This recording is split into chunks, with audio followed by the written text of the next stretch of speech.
Bismillahirrahmanirrahim. Assalamualaikum warahmatullahi wabarakatuh. Jumpa lagi di channel Bisa Matematik. Yang di video kali ini saya mau berbagi kepada rekan sesama guru, wabil khusus yang akan melaksanakan UPPPG, dan juga untuk yang belum PPG juga bisa dijadikan persiapan atau bahan ketika suatu saat nanti Bapak Ibu mengikuti ujian pengetahuan di PPG, UPPPG. Alhamdulillah saya telah melaksanakan UPPPG pada tanggal 24 Oktober kemarin tahun 2021 ya. Dan pada tanggal 16 November 2021, 3 minggu setelahnya itu hasilnya keluar dan saya dinyatakan lulus, alhamdulillah. Nah, di kesempatan ini saya akan berbagi pada Bapak Ibu tips dan trik yang saya lakukan sehingga saya berhasil dinyatakan lulus ujian PPG. Pertama, di tahap sebelum pelaksanaan UP ya. Pertama, saya download dan print kisi-kisi UP dari web UKM PPG. Saya baca dan saya pelajari tiap indikator soal yang ada. Jadi kebetulan bidang studi saya itu matematika ya, ada 120 soal. Nah, setiap soal itu ada indikatornya. Nah, itu saya pelajari. Yang kedua, saya memanfaatkan YouTube ketika proses persiapan UP tadi, mempelajari kisi-kisi tadi. Saya bagi dua indikatornya. Pertama, pedagogik ya. Saya pelajari. Alhamdulillah banyak sekali konten-konten yang membahas tentang UPPPG. Tinggal klik aja indikatornya itu tentang apa.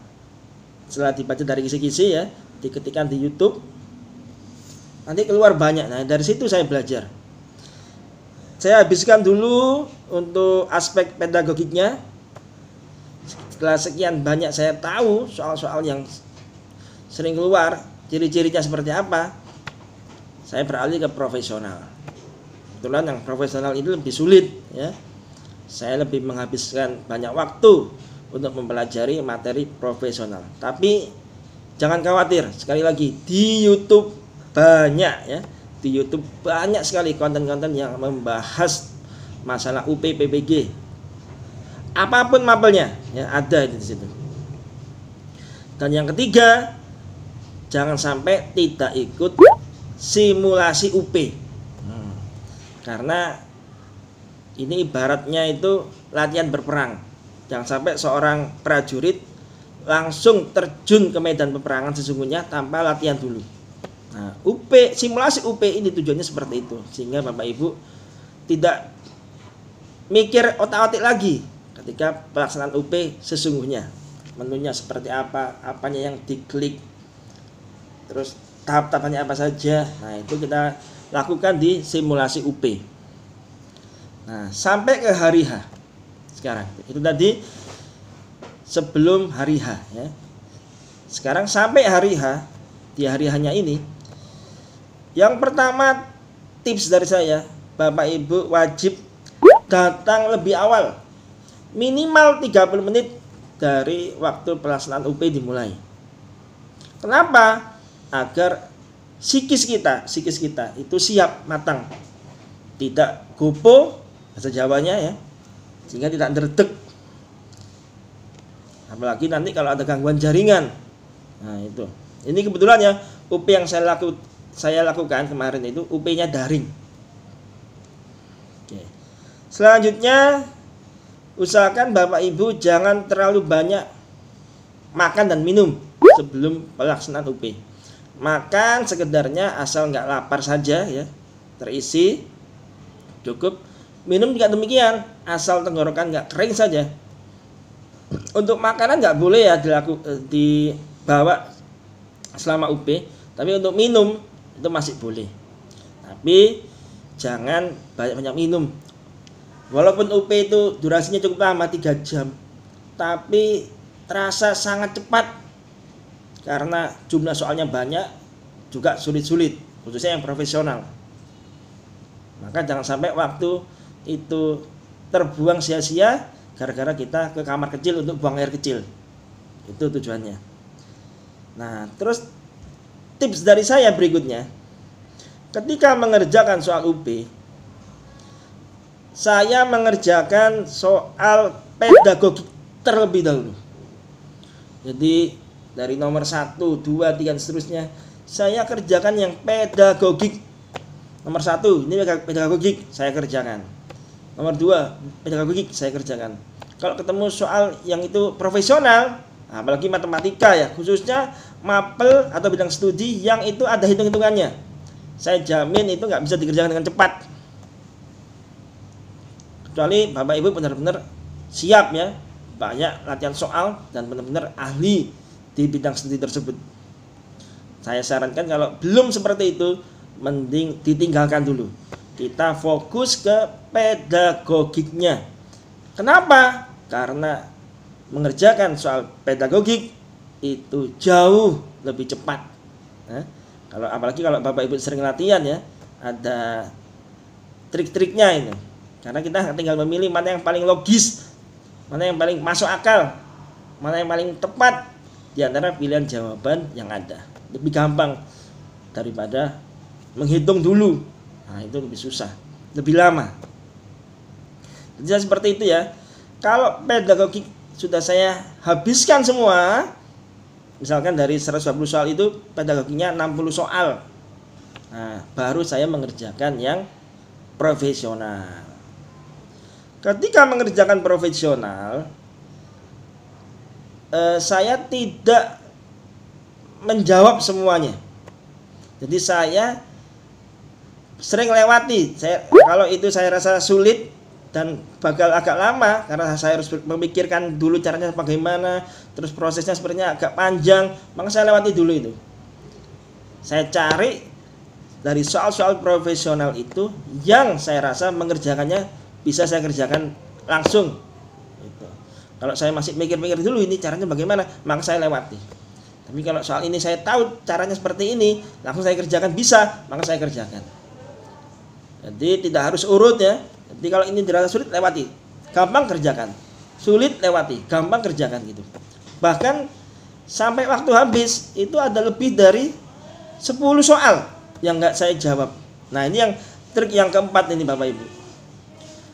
Jangan paksa menjawab soal UP kalau Bapak Ibu belum tahu jawabannya dengan yakin.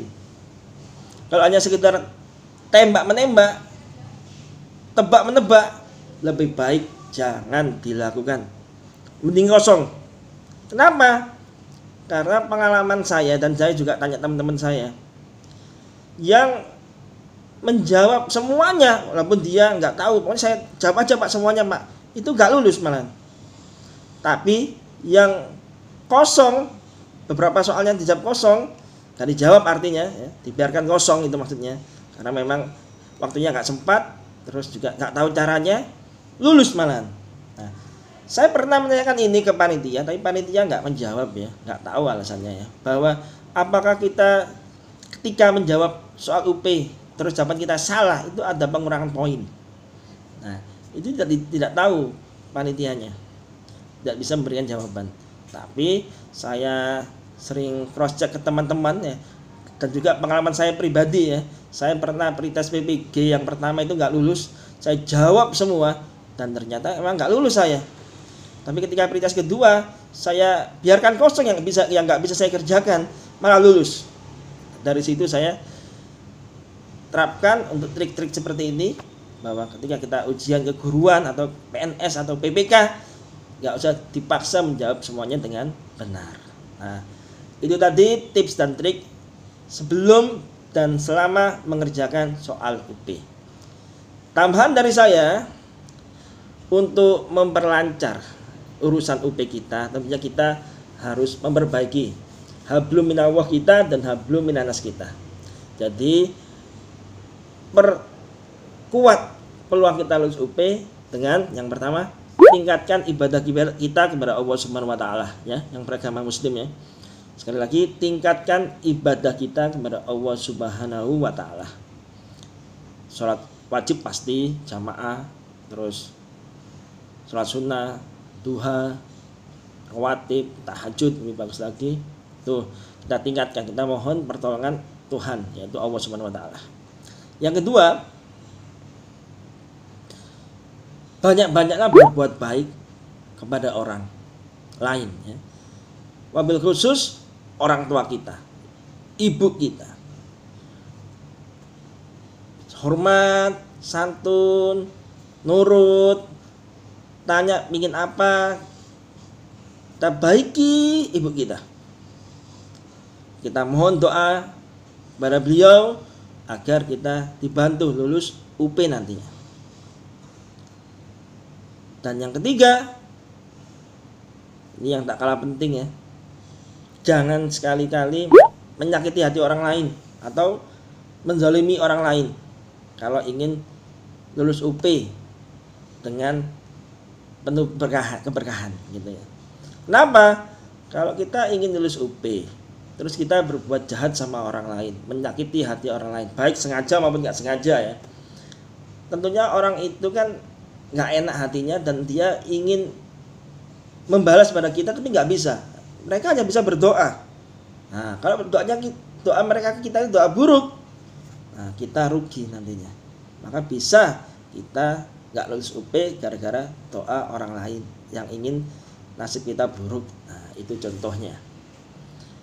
Nah, itu semua tips dan trik yang bisa saya bagi. Semoga Bapak Ibu yang belum UP dan akan melaksanakan UP bisa dilancarkan urusannya dan bisa dinyatakan lulus UP PBG. Terima kasih. Wassalamualaikum warahmatullahi wabarakatuh.